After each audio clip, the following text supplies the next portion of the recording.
बागपत में इस बार जयंत भी बीजेपी के साथ। सपा कांग्रेस के लड़के कर पाएंगे खेला? किसके खाते में जाएगी बागपत सीट? बीजेपी या आरएलडी में से कौन लड़ेगा चुनाव? बागपत सीट गई तो क्या खत्म हो जाएगा सतपाल मलिक का करियर? क्या है बीजेपी की रणनीति? बता दें कि बागपत लोकसभा क्षेत्र उत्तर प्रदेश की 80 संसदीय सीटों में से एक है।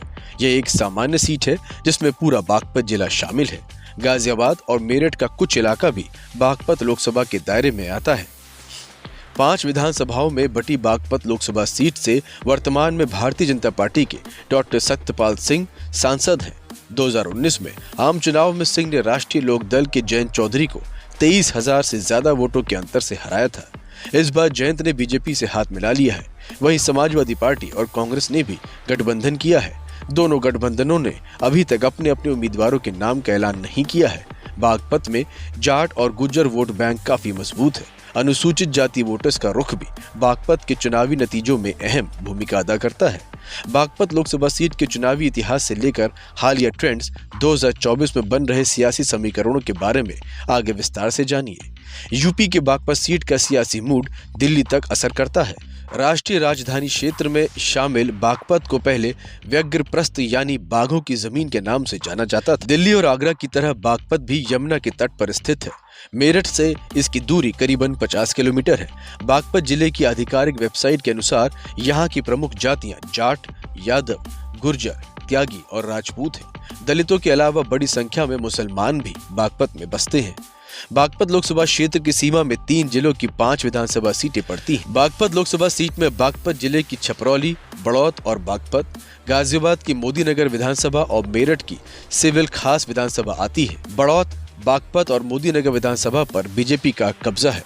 सिविल खास और छपरौली विधानसभा सीटें आरएलडी के पास है। बागपत लोकसभा सीट चौधरी खानदान का गढ़ रही है। पहले 2014 फिर 2019 में मोदी लहर ने जयंत का ये किला उनसे छीन लिया। इस बार चुनाव से ठीक पहले बीजेपी ने जयंत को भी साथ ले लिया है। पूर्व प्रधानमंत्री चौधरी चरण सिंह को भारत रत्न से सम्मानित करना भी बीजेपी की रणनीति का ही हिस्सा है। हालांकि जयंत और बीजेपी की राह शायद उतनी आसान ना हो। काफी नानुकुर के बाद समाजवादी पार्टी और कांग्रेस ने गठबंधन कर लिया है। अब बागपत में मुकाबला 2 गठबंधनों के बीच है। नए समीकरण बनने लगे हैं। दोनों गठबंधन अपने परंपरागत वोट बैंक से इतर वोट जुटाने में लगे हैं। सपा कांग्रेस गठबंधन की नजरें मुस्लिम वोटर्स पे है। बागपत सीट पर सपा अपना उम्मीदवार खड़ा करेगी। अभी प्रत्याशी के नाम की घोषणा नहीं हुई है। बीजेपी और आरएलडी के बीच सीटों का बंटवारा अभी नहीं हुआ है। ऐसे में अभी पता नहीं कि बागपत से इतना उम्मीदवार कौन होगा। शहर में जगह जगह होर्डिंग जरूर लग गए हैं। लहर बड़ी करारी है, हमारा सतपाल सब पर भारी है। बीजेपी के सतपाल चौधरी ने लगातार 2 बार चौधरी परिवार को उन्हीं के गढ़ में हराया है। 2014 में सतपाल ने बागपत सीट पर अजीत सिंह को तीसरे नंबर पर धकेल दिया था। 2019 लोकसभा चुनाव में सिंह ने जयंत को 23,000 से ज्यादा वोटों से मात दी थी। बागपत के लोकल बीजेपी नेताओं को लगता है कि अगर टिकट मिला तो सतपाल सिंह बड़े आराम से तीसरी बार जीत जाएंगे। चूंकि इस बार आरएलडी भी साथ है तो जाट वोटों के बिखराव का डर भी नहीं है। हालांकि आरएलडी भी इस सीट पर दावा ठोक रही है। पार्टी के जिलाध्यक्ष रामपाल धमा ने पिछले हफ्ते द इंडियन एक्सप्रेस में बातचीत में कहा, अगर सत्यपाल को 2 बार के एमपी हैं तो बड़े चौधरी यानी कि अजीत सिंह 6 बार बागपत के एमपी रहे हैं। चरण सिंह भी यहां से सांसद थे। अगर यहां नहीं तो आरएलडी और कहां लड़ेगी?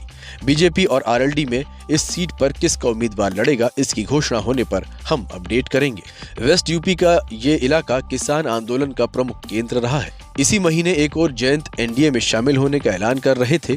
दूसरी तरफ किसान कई मांगों को लेकर दिल्ली कूच करने में लगे थे। वेस्ट यूपी में किसान आंदोलन के प्रति सहानुभूति तो है मगर शक्ति प्रदर्शन नहीं किया गया। भारतीय किसान यूनियन के नेता नरेश टिकैत ने भारत बंद का समर्थन किया था मगर आंदोलन में शामिल होने के सवाल को टाल दिया था। इस बार चुप्पी साधे रहे आरएलडी ने 2020-21 में कृषि कानूनों के खिलाफ आंदोलन में सक्रिय भूमिका निभाई थी। हालांकि इस बार बागपत से किसान आंदोलन को वैसा समर्थन नहीं मिला।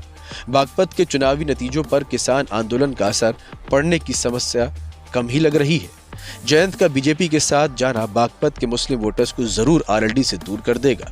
मुसलमानों ने 2019 लोकसभा और 2022 विधानसभा चुनावों में आरएलडी का साथ दिया था। बीजेपी के साथ जुड़ने से आरएलडी के इस वोट बैंक में सेंध लगना तय है। सपा कांग्रेस इसका फायदा उठाने की ताक में भी है। Bureau report.